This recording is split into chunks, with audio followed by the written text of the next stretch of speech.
नमस्कार दर्शक बंधु जय जगन्नाथ वंदे उत्कल जननी मु कटकरू गीतांजलि पृष्टि आज पुणी आपण मानी आउ गोटे सुंदर गप नहीं आसी शुणा आ भल लगे निश्चिंत भाव लाइक कमेंट शेयर करने भूलें मो चैनल टी सब्सक्राइब करेंगे। गपटीर ना है बदलुवा ठिकणा। बदलुवा ठिकणा सहर उपकंठ वृद्धाश्रम आज भारी गहली। कौन एक सामाजिक सेवा अनुष्ठान आसुछंती असहाय वरिष्ठ नागरिक मान सहित समय काटापी। आज दिनटा भल खाइबा मिलवा सहित लुगापटा चादर इत्यादि मिल पारे। तेणु आश्रम एक खुशीर माहौल खेली जाइथिला। निजर आत्मज मान दूर रही इच्छा किंबा अनिच्छाकृत भाव में समय काटिबा ए परिणत बयस भारी दुर्विसह मन हुए।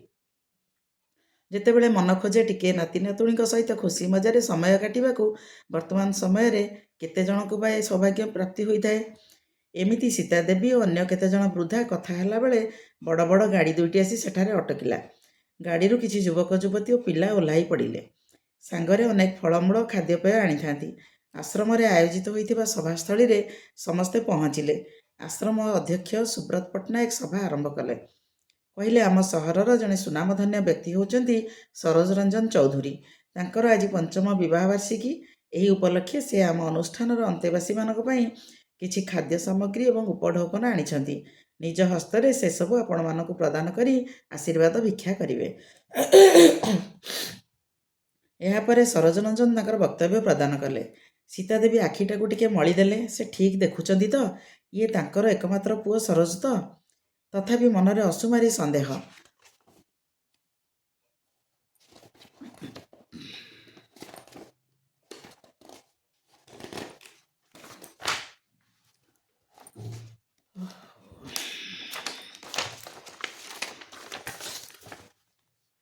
एकालय चाहती निज पाली आसवा पर्यंत। एथर बंटन आरंभ है। समस्ते चादर और खाद्य पैकेट खुशी ग्रहण कर आशीर्वाद देउथांती। सीता देवी पहुँचिले। सरोज बाबू एवं सीता देवी चारिचक्षुर मिलन है। चमकी पड़े सरोज। निजक संभाली नहीं सीता देवी हाथ को पुड़िया दुईटी बढ़ाई देले।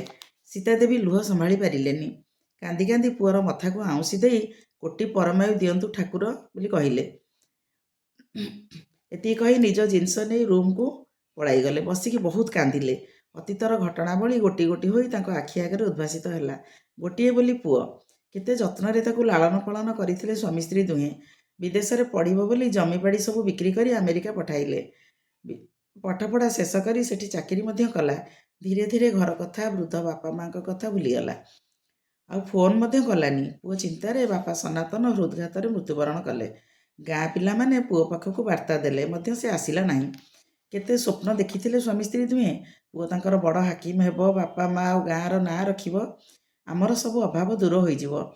पुओ बोहू नाती नातुणी मेल शेष जीवन आनंदरे बीतिबो। मात्र सबु स्वप्न माटी मिशीगला स्वामी चिताग्नि सहित।